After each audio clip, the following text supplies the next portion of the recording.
Happy to be joined today by my son, Andrew Wilson, brilliant pollster, great data analytics guy, burgeoning AI genius, all those things, father of my grandchild, all the goodness. So, Andrew, as always, we're going to peel back the curtain a little bit on some of the numbers from this week. Let's do it. And we are not seeing a lot of improvement in Donald Trump's numbers, are we? Yeah, it's can't say I'm surprised. He's right. Continues to step on his own agenda around every corner. So no, he has not improved really on anything. But you'll see with his approval rating, this is Newsweek's average. Mm-hmm. It sort of metastasized in some ways. What we see with Trump, and we've seen it for 10 years now, that he has a pretty hard floor. He also has a very hard ceiling. But and we can expect this. We saw it with Joe Biden. We can expect this for a lot of future presidents, candidates, senators, congressmen, because of the way we're getting increasingly partisan. Yeah, we're just sort of siloed off, into partisan camps now. It's not. I don't think you're going to go back and see, like with my old boss George H.W., a moment where we had a president with 89% approval ratings ever again. That said, we wouldn't expect to see those things shift significantly unless one of the major parties was to implode, which either one at this point is possible in my opinion, considering the chaos of DNC and the emerging fractures among Trump's coalition that I think are worth talking about. We haven't seen a lot of polling yet on that, on the Iran stuff yet, have we? It hasn't really. We haven't, like, the news cycle so fast. We haven't had a good polling cycle yet through Iran. We haven't necessarily seen a lot of polling about the recent events, although this is from YouGov from a few days ago, earlier this week or over the weekend, and it shows that the vast majority of Americans would prefer that we stay out of this conflict. Wow, even Republicans. Look at that. And it's there was an argument that I saw on some of the cable news shows that this might, getting involved in this conflict might boost Trump's numbers, but I think that doesn't fit with reality. I mean, the truth is that the lesson of Ukraine for all future presidents is that getting involved in a conflict, I mean, even if it's a just conflict, getting involved in a conflict that Americans aren't all that concerned about for the most part. I mean, a large part of the country puts foreign policy issues at a very low priority. And getting involved in another expensive conflict is unpopular, clearly. Yeah, I think that's right. And you look at those numbers, and Democrats and independents just hate this thing. And by the way, folks, I got to tell you, I think that this, in a lot of ways, reflects, whether the public is fully conscious of it or not, these numbers probably reflect, yes, a hangover from the war on terror, which we will litigate that till I'm dead. But it also, I think, reflects maybe sort of a deep understanding that this will not just be dropping some bombs and firing some cruise missiles. This will be, you don't get regime change without boots on the ground, and nobody in this. If we'd asked that question, I got to tell you, I'm going to guess it would be like 90-2. I imagine it would not be. People would look on that unfavorably. And this is the thing, right? Like, it's the hangover from Iraq and Afghanistan, on top of the fact that for many, many years, we've built up Iran to be a big and scary boogeyman. And, part of Israel's air campaign puts the lie to that idea, because Iran looks a lot weaker than we expected.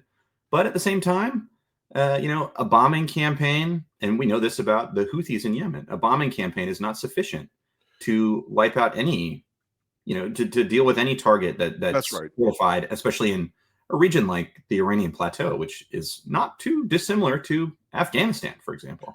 Well, they're being neighbors. John Warden, who's one of the modern air power theorists, was a buddy of mine. He ran a thing called Checkmate the Pentagon, and it was a sort of air power think tank, right? And Billy Mitchell and Duhay and all these air power theorists over generations, right, have always kind of promised we can all take care of it from the sky. We can whack them from the sky. We will break civilian morale from the sky. We have an example right this minute, folks, of how that does not work. It's Ukraine. The Russians have now, at this point, fired something like 7,000 drones and missiles at Ukrainian civilian targets in the last 2.5 years. And the Ukrainians are showing zero inclination to stop fighting. Right. It doesn't change the civilian population like they think it does. No, and it doesn't affect the supply lines the way they think it does. I mean, Russia sure makes gains, but those gains are measured in feet and inches. Yeah. So it's not, their air superiority campaign has not produced the result they wanted, and this one will not either. That's right, and I think that the polling shows that. I think people get it. I think there's a sense of caution about it. They get that this is not an easy run. But I also think there are probably a lot of Americans who say this is fucking Trump trying to get out of trouble again. Right. And I have a theory of the case, and I wrote a piece about, or I did a live about it yesterday. Excuse me. I have a theory of the case that Trump has been talked into this by Netanyahu. Okay. Yeah. And talked into it and sort of backed into a corner in many ways, because despite the fact that I would be surprised if Netanyahu did not, alert the U.S. to the fact that he was going to carry out this campaign, but he did it, I think of his own volition. Mm-hmm. Yep. And I think on top of all this, it's difficult for Americans to square Trump's campaign with what's happening now, because for the entirety of 2024, we heard that he was the peace president. He wasn't going to start any more wars. And, Israel's fighting Iran, and we want to jump in for no reason other than ego. We have to let Israel win. Right. We had solutions on the supply chain for their fissile material that Trump abandoned when he killed JCPOA. And I was a skeptic of JCPOA. I admit it, but it worked. Right. And I think Americans were able to put Iran on the back burner a little bit. They're a universal bad actor in the region. Okay. Sure. So I want everybody to be clear who's listening to this, because I had some MAGA moke on Twitter that are like, "Oh, you're pro-Iranian jihadi." I'm like, "Oh yeah, that's me. Allah Akbar, baby. All right." But just as we separate the Israeli people from Netanyahu's government, the Iranian people are just as dissatisfied with their government as anybody else. They really hate the Ayatollah's regime, and Israel's sort of exploiting that. So I think it's important that we separate the two. Yeah, I would love to see regime change in Iran. I would love it to come from the grassroots up, and I would love to have the Iranian mukhabarat and all the religious police treated the way they've treated the Iranian citizens for 50 years almost. But folks, just for full disclosure, Andrew and I do have some experience with Israeli politics, so we have some insight on how there is a division among inside Israel. Netanyahu is not particularly popular. Yeah, he does this wartime stuff over and over again to stay in office, to survive, not just politically, but to survive, to stay out of prison. We know we've literally we've been to this rodeo. So okay, let's jump into where Trump is on the issue of the day, which is, immigration. Other than Iran, immigration has been the thing consuming America for the last couple of weeks. What do you got on his current immigration numbers? Because I think people will be happy to see these. Yeah, he is declining precipitously in his immigration numbers. That is a very bad look. That's the lowest he's been since the start of his administration. And maybe putting the National Guard and active duty Marines in the streets was not a good look. No, but I was just going to say, in general, we should always be cautious about attributing these things to particular events. Sure. But in this case, that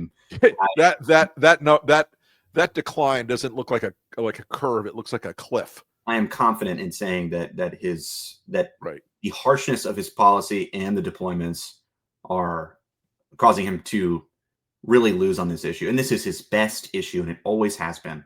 So when he's losing on his best issue, we are winning. Andrew, I'm looking at this thing and I see these three. I mean, abortion is sort of a flatline issue. I mean, it's bad and it's underwater for him, but Well, we're when not I look talking about it. So right, people are not. But I think it looks like if you combined a message on jobs in the economy and inflation, and then slid immigration into it, he screwed up our economy with tariffs. He screwed up our economy by blowing out the debt and the deficit to give Elon Musk a tax cut. right. He's taking away valuable workers from farms and construction and bump, but a bump, but a bump, but a bump, but a bump. I mean, I see I can do math, and 42% of that, if you combine those into a negative space, I think there's a way for Democrats to stay away from their traditional portfolio of issues and talk about stuff that actually people are really pissed about. Right. I mean, And you could even frame this in a way that I think a lot of conservatives would be open to. Immigration is the way we keep our edge on China. It is the means by which our economy is growing so quickly. And interesting. and it without immigration, China will catch up to us and overcome us. Should we have a, functioning immigration system that allows, people who are seeking work to come in and keeps criminals out, What kind of crazy we talk is that? we will have a system where we can always outrun China's growth. And that's been true, but should we, turn off the faucet, China Right. is going to beat us. That's That's a really interesting take on it, and I think it's right because um, China is I won't say it's a mental boogeyman. It's an actual boogeyman for a lot of American voters. right. And it's an actual point of legitimate concern for a lot of American voters. So I think you're right. I think that may be a wedge into there. And I do think there's also, the reason you're seeing those immigration numbers dropping, folks, is there is a point where Americans, even people who are concerned about immigration, get exhausted and they're like, okay, that's Well, I mean, we enough. saw there's this story out of Pico Rivera Pico Rivera. in Los Angeles about a U.S. citizen. Just ICE claims that he hit a federal officer, but the video clearly shows that these federal officers, essentially attacked a U.S. citizen in the street. Right. Well, and we talked about this last week, and this happened in New York too. As the number of, as the quantity of videos of ICE brutalizing citizens and people here legally increases, I mean, this number is going to fall for Trump. I don't think he has a floor on immigration because, well, I'm sure he does. It's where the MAGAs are. And maybe we're approaching that, but he could drop significantly lower on this issue. That to me, I think there is a real argument to be made that a part of the Trump 2024 coalition is drifting out now. Mike Madrid's been talking about this the last few days.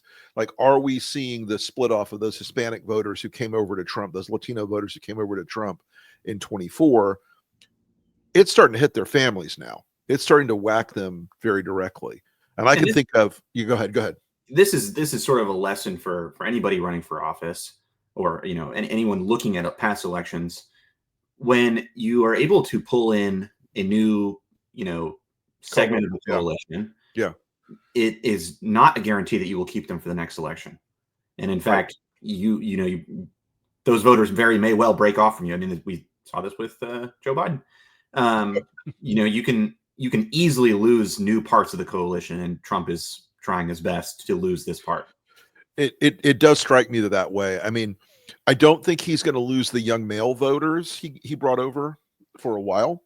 He'll keep a large portion of those voters. I think those guys are going to stick around because he still codes in that sort of transgressive podcast bro dickhead way, which young men like.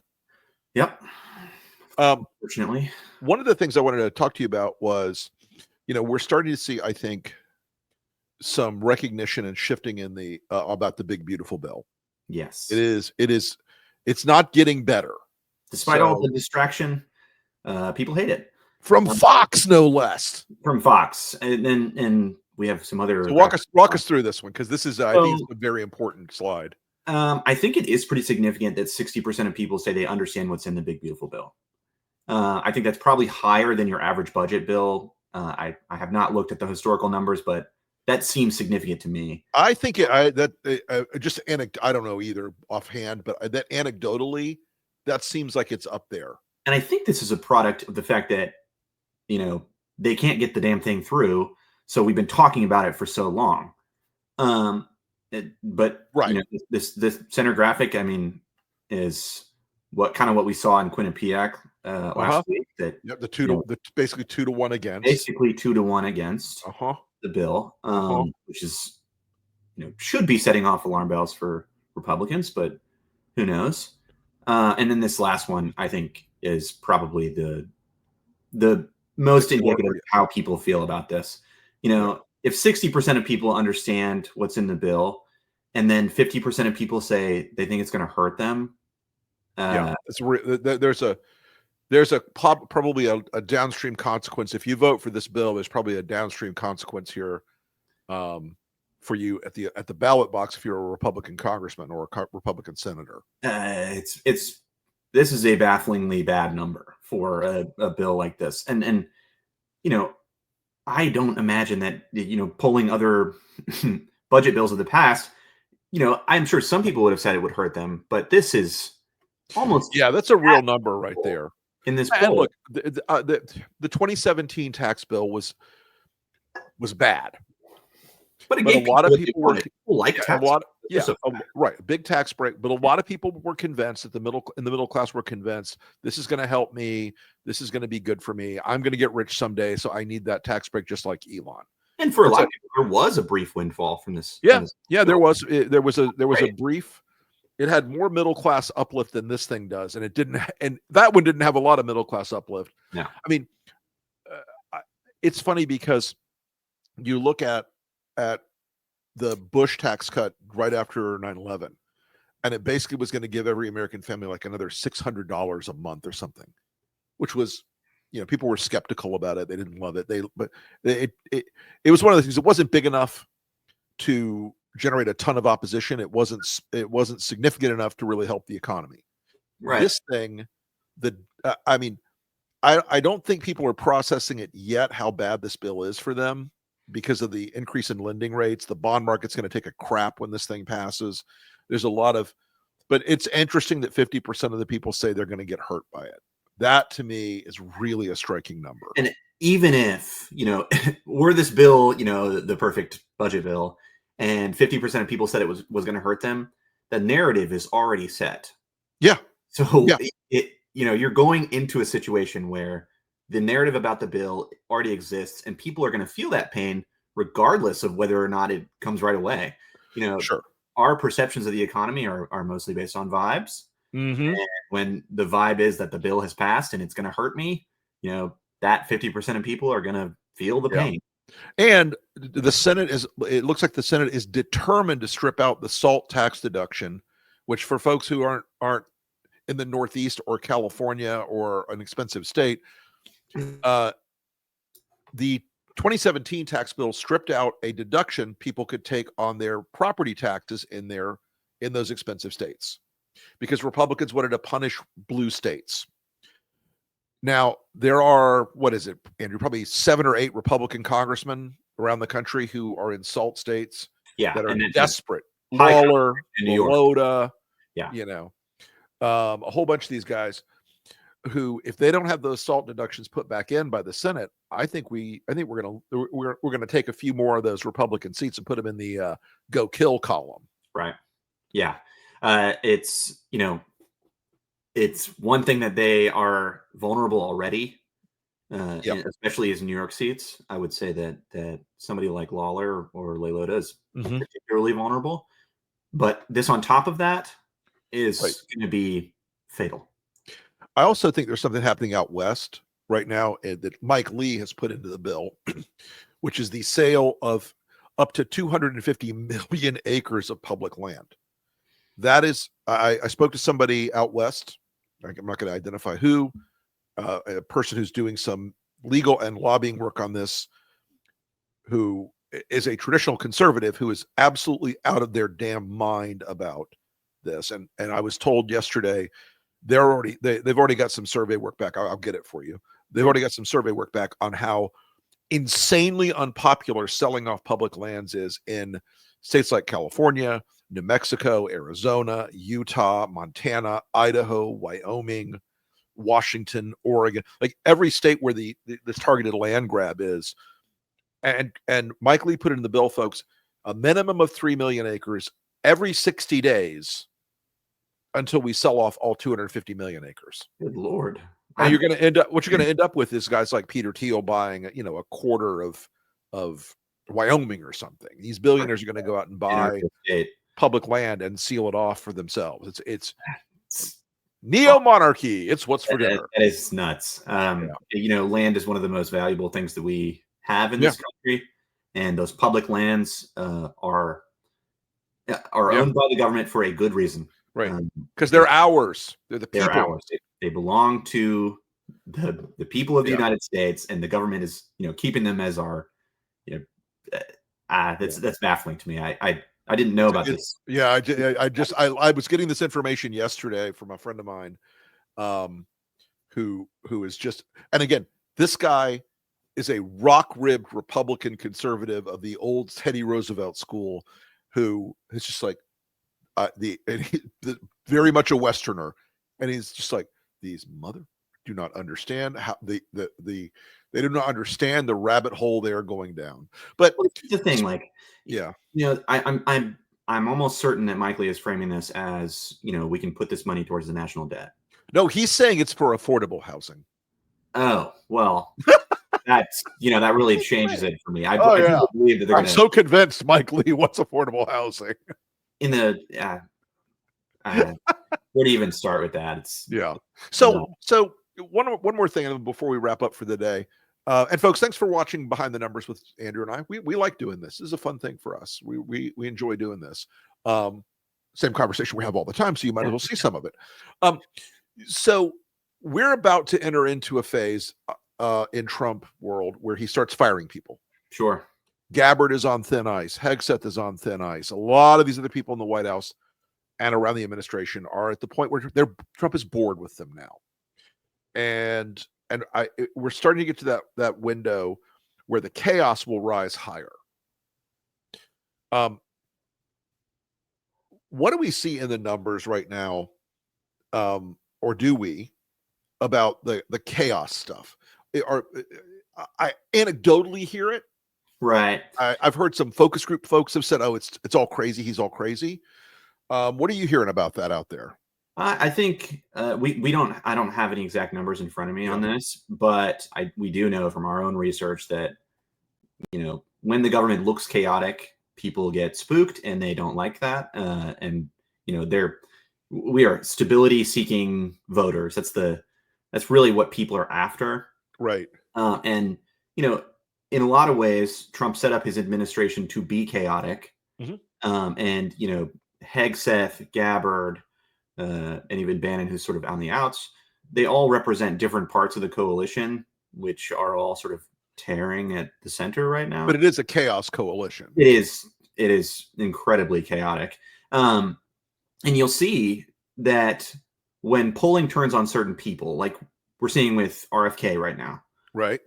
He's gone underwater, hasn't he? Yes, he has gone underwater. And it's because of what he's doing around vaccines. People, we have this chart right here. Oh, there you go. The majority of people, except for Republicans, no surprise, don't like what he's doing on immunization.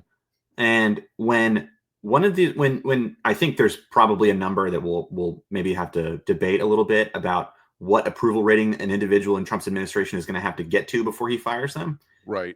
But I imagine that people like Hegseth and Kennedy are approaching that number because of the crazy shit they're doing. And by the way, folks, you want to see a magic number on that screen? U.S. adult citizens, 29% on that strongly approved. That's the Trump core. That's it right there. That's the core. That's the base. That number you should always keep in your head.